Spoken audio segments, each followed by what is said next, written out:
Série Gigantes da Fé, episódio de hoje. John Wesley. O homem que incendiou o mundo com sua fé inabalável. Se eu te dissesse que um único homem foi responsável por levar a palavra de Deus para mais de 250 mil pessoas com sua própria voz, pregando mais de 40 mil sermões, você acreditaria? E se eu te dissesse que ele andava a cavalo milhares de quilômetros todos os anos, debaixo de sol, chuva, perseguição e ameaças, apenas para anunciar o Evangelho? Hoje, você vai conhecer John Wesley, o homem que incendiou o mundo com sua fé, transformou a Inglaterra e deu início a um avivamento que até hoje influencia milhões de vidas. E se você acha que está muito fraco espiritualmente, espera até ouvir o que esse homem viveu. Porque depois de hoje, você nunca mais vai dizer que não dá para fazer mais por Deus.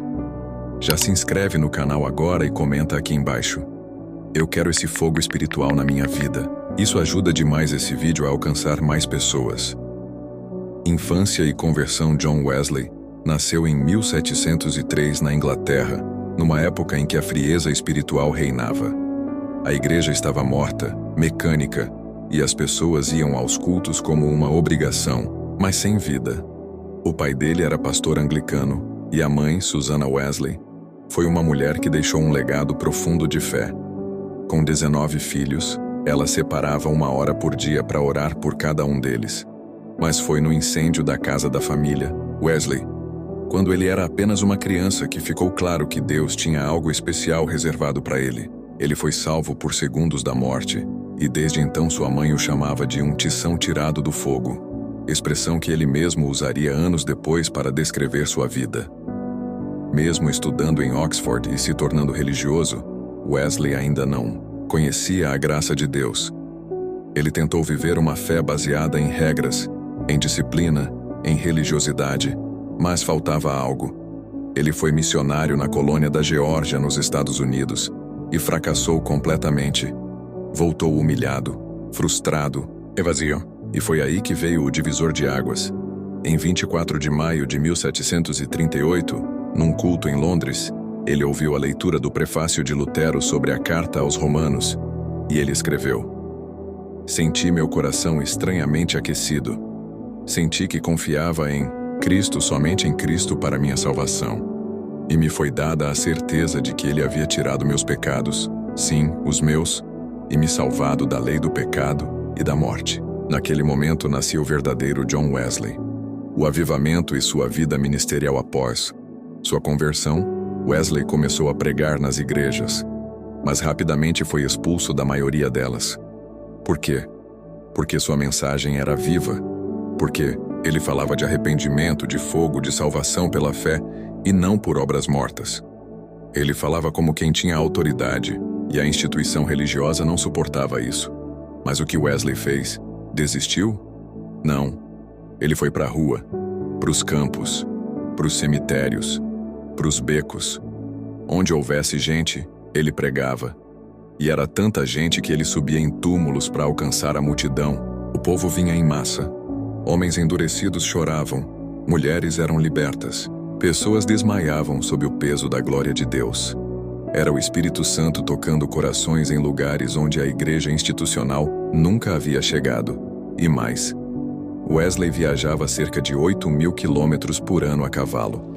Sim, um homem com mais de 50 anos enfrentando frio, calor, pedras no caminho e até linchamentos. Isso tudo para pregar. Ele foi apedrejado, empurrado, zombado, mas nada parava Wesley. Nada.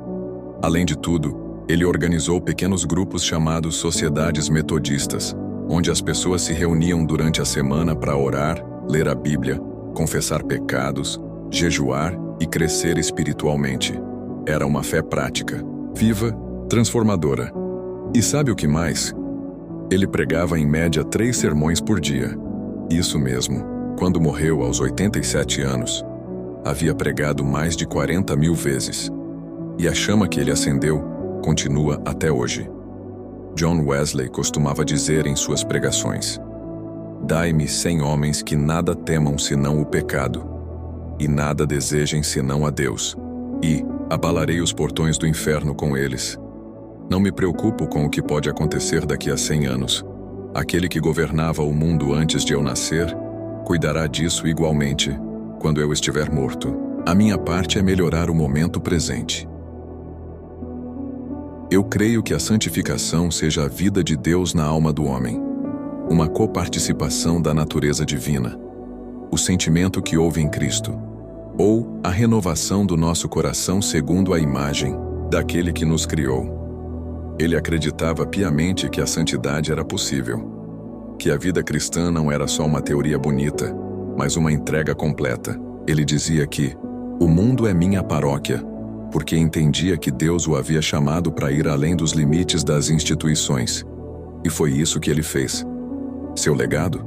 Ele deixou um movimento com milhões de seguidores, influenciou o fim da escravidão na Inglaterra, inspirou avivamentos nos Estados Unidos e foi uma das maiores vozes do século XVIII. Mas a lição mais poderosa que John Wesley deixa para mim e para você é essa. Uma vida simples, entregue, cheia do Espírito e obediente a Deus, pode incendiar o mundo. Ele não teve fama, dinheiro, status. Morreu sem riquezas, mas morreu cheio de frutos eternos. Se esse vídeo tocou seu coração, se inscreve no canal agora. A gente traz toda semana histórias de homens e mulheres de Deus que transformaram o mundo com sua fé. E comenta aqui: Senhor, faz de mim um tição tirado do fogo. E se você quer conhecer mais profundamente a essência da pregação de John Wesley, a sua visão prática e poderosa sobre o reino de Deus, o céu e o coração do verdadeiro cristão, eu recomendo fortemente que você leia o livro O Sermão do Monte, de John Wesley. O link está na descrição. Adquira o seu exemplar e mergulhe no espírito desse homem que viveu cada palavra que pregou. Esse livro vai transformar sua vida.